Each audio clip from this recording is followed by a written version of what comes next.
A late morning rush in Denmark. Simone, a bright student, hurries to her university exam, still managing to prepare answer sheets to help her friends. One of her classmates flirts with her, even asking her out. It feels like a lucky day until her father, Frederick, suddenly storms in, grabs her arm, and demands she leave immediately. Frederick warns of incoming rain, dangerous rain, and urges everyone to seek shelter. Confused, Simone tries to ask questions, but he stays vague. Her mother and younger brother Rasmus are already waiting in the car. As they speed out of the city, Frederick speaks to his colleagues. A toxic storm is heading for Scandinavia, deadly, fast-moving, and unlike anything they've seen. To Simone, it seems like just a normal downpour. But the emergency alerts say otherwise. People are collapsing, suffocating. The distraction nearly causes them to crash. They barely swerve past a flipped truck. Behind them, black clouds chase fast. With no time left, Frederick leads the family into a hidden forest bunker, more military base than shelter. He suits up in a hazmat suit, hands his children to their mother, and says goodbye. "Protect Rasmus," he tells Simone. "He's the key. No one can find him." Then he vanishes into the storm. Inside, Simone watches emergency broadcasts showing the chaos outside. She tries to stay calm for Rasmus. But then they hear banging on the bunker door. Hoping it's Frederick, Simone opens it. Instead, a rain-soaked, infected man lunges. Their mother sacrifices herself to push the intruder back. The rain hits her skin. She begins to choke. Begging Simone to shut the door, she dies right in front of them. Now alone, Simone cares for her little brother. She tries to be strong, but breaks down when he's asleep. In the storage room, she talks to a hazmat suit, imagining it's her father. Months before the outbreak, Rasmus had been terminally ill. Frederick, a scientist at a company called Apollon, cured him with an experimental virus. In the present, Simone finds a tablet listing coordinates for other bunkers. She reaches out and connects with a boy named Philip in another shelter. He, too, is alone and scared. One night, Rasmus claims he saw their father. Simone brushes it off, but something feels off. Philip mentions a hospital that was turned into a quarantine zone. Hoping to find answers, Simone prepares to leave, but Rasmus pleads with her not to. She sneaks out in a hazmat suit. The forest is eerie. The memory of her mother's death nearly paralyzes her. But she makes it to the hospital. It's destroyed. No survivors, just bones. Simone runs from a wolf, then returns at dawn. She tells Rasmus the truth. They agree to head for another bunker listed in the system. But that night, the oxygen shuts off. Simone collapses. Rasmus opens the door in a panic. They stumble out, only to be ambushed by armed strangers. The siblings are captured and locked in. Their captors, Martin, Patrick, Jean, Beatrice, and Leah, are survivors, not enemies. Starving, they raided the bunker, but found it nearly empty. Simone earns Martin's attention by showing a map of other bunkers on her tablet. Then she smashes it, claiming the coordinates are memorized. She makes herself too valuable to abandon. Martin lets them live, but forces them to guide his group. As they search for the next bunker, they're suddenly hunted. Two armed men appear, hunters using thermal tech. Simone sees a woman being chased and begs Martin to help her. Beatrice backs her. Martin reluctantly agrees and takes down the hunters. But the woman is infected. Without hesitation, Martin kills her. To him, mercy is a mistake. Years ago, he let an infected mother with a baby live. She wiped out his entire unit. Now he trusts no one. The group hides in an old kindergarten. Leah weakens from hunger. Patrick snoops through Rasmus' backpack and finds strange drawings, one of a mysterious figure in their old bunker. Rasmus insists someone else was there. No one believes him. Later, he accidentally steps in water. Martin aims his gun, thinking he's infected, but Simone blocks the shot. Beatrice checks Rasmus, he's dry. They move on. At the next bunker, Simone opens the door with her palm. Inside, food, supplies, hope. She finds her father's phone, he had been here. A message from his boss reveals he was sent to Sweden. Maybe he's alive. Maybe he's working on a cure. Simone wants to go after him. Martin warns her. The world is full of monsters. But she doesn't believe it's that bad. Soon, she and Rasmus leave. When Beatrice, Leah, and Jean find out, they follow. Martin and Patrick eventually decide to regroup too. At a small cafe, the group pretends life is normal. Jean steps out to find glasses. But a gang of starving survivors storms the cafe. Simone gets separated. She hides and helps a young boy exposed to the rain. She gives him food. His father warns her, people here have become beasts. Moments later, others attack them for food. They're killed. Simone watches in horror. Meanwhile, Martin and Patrick find a map on a stolen device. They're inside a quarantine zone. But outside the wall, Maybe the virus didn't spread. Maybe there's still a world to return to. Back with the group, Rasmus is stabbed during a confrontation with another desperate survivor. They rush to a damaged bunker, no food, but enough shelter to treat his wound. Beatrice stays close, taking care of him. Martin shows Simone the quarantine map. There's a guarded bridge, the only way out. But Rasmus is dying, and they need a doctor fast. Simone hatches a bold plan. She'll draw the hunters away, while the others cross. It works. A drone spots her. 3 armed men follow, but it's a trap. Martin ambushes them. The group captures the hunters and interrogates them. Gene recognizes one hunter's tattoo. It brings back a trauma he's buried. Years ago, he lived with a kind family. When hunters came, they murdered the father and kidnapped the mother. Gene accidentally suffocated their daughter while trying to keep her quiet. Now he wants revenge. Martin promises justice. They reach a nearby town. Using the drone, they spot a woman hiding. She's armed and a doctor. She agrees to help Rasmus. She stitches his wound and offers to take him to a secure location for treatment. The siblings follow. But once inside, everything changes. The woman ties up Rasmus, attacks Simone.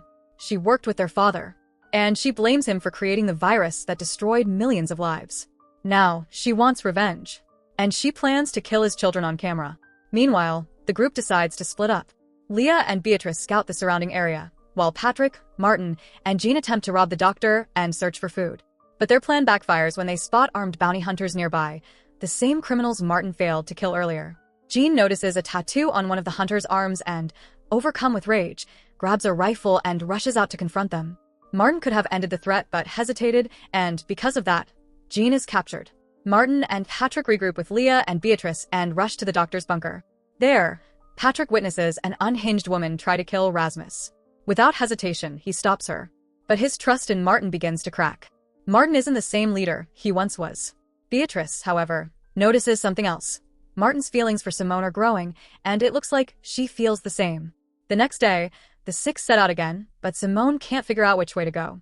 They're lost, and the rain could strike at any moment. They follow a noise to the edge of a forest and stumble upon a strange castle, inhabited by people all dressed alike.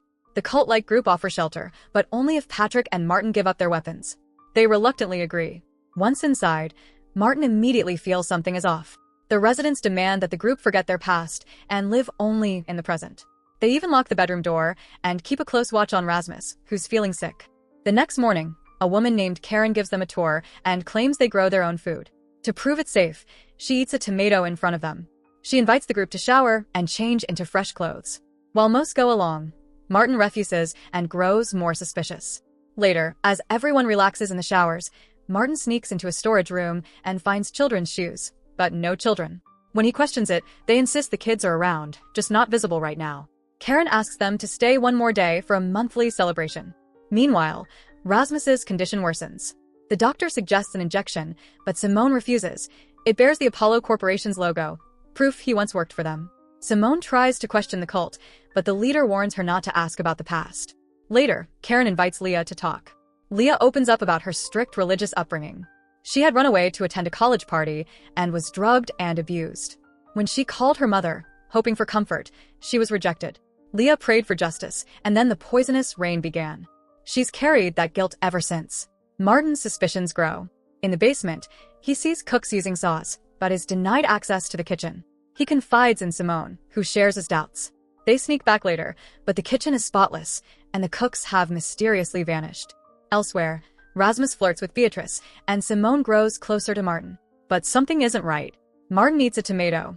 Nothing happens, but he's unconvinced. Later, while the others enjoy the celebration dinner, Martin heads back to the basement. He finds blood on the floor, opens the fridge, and discovers human remains. Horrified, he realizes the truth. The cult are cannibals, feeding on survivors. Soon after, the group is held at gunpoint. They've all unknowingly eaten human flesh. To decide who dies next, they draw envelopes. Leah calls the losing card, but Karen sacrifices herself instead, giving Leah a chance to live. The group flees and soon learns the horrifying truth. The Apollo Corporation created the virus. The local doctor, Simone and Rasmus's father, was behind the experiments. Now kicked out by the cult, he shows Simone what was in the syringe and injects himself. It kills him instantly. The group continues on, resting in an abandoned lakeside house. By morning, they discover the bounty hunters are close. Martin urges them to move, but Rasmus says he can't. He's too weak. Reluctantly, the group splits. Martin, Simone, Patrick, and Leah head for the next bunker, leaving Rasmus with Beatrice.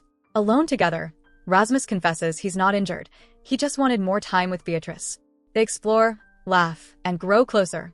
When it rains, they take shelter, but a drop slips through the ceiling and hits Beatrice. She panics. Rasmus comforts her, promising to die with her if she ever gets infected. They kiss and spend the night together. Back at the bunker, Patrick notices Martin spending more time with Simone. He feels abandoned, especially by Martin, whom he once considered a friend. Haunted by memories, Patrick turns to alcohol. His father had once given him a car, not as a gift, but as a way to send him away. At the bunker, the group finds children's toys and drawings.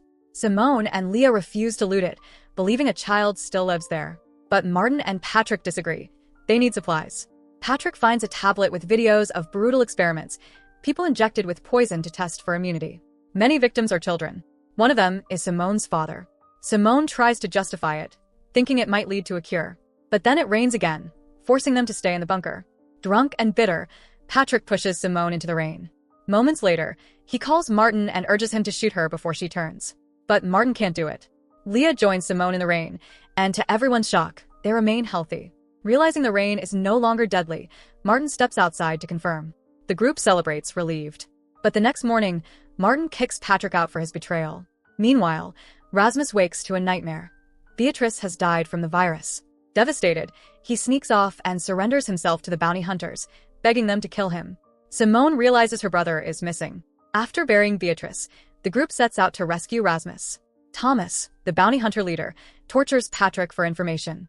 Patrick breaks and tells them everything, including Rasmus's immunity. The bounty hunters, it turns out, are corporate agents. Their mission? To capture survivors for experiments.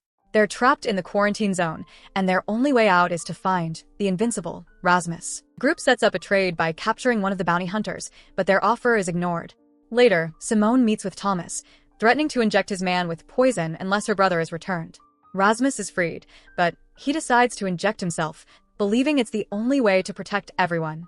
Minutes later, he wakes up, still alive, confirming he's truly immune. Thomas offers a deal: come to the corporate facility and let them study Rasmus. In exchange, the others will be freed. The group agrees. Before they leave, one bounty hunter kisses Rasmus on the forehead, calling him humanity's last hope. But then he drops dead. Rasmus isn't sick, but he is a carrier.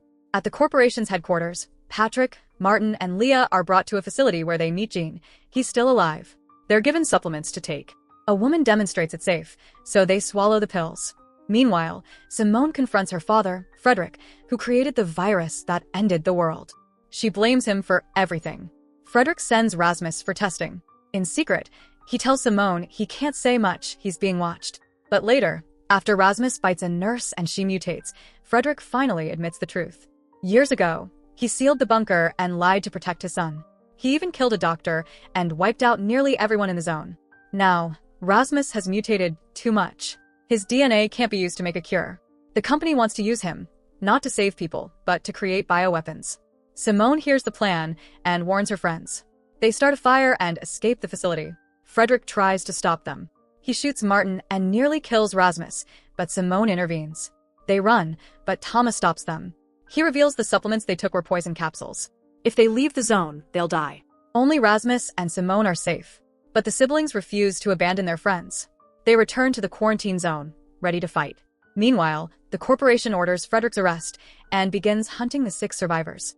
In a broken world, one question remains. What matters more, our humanity or our survival? So that's it. Hope you enjoy the story. Subscribe and press the bell icon for more videos.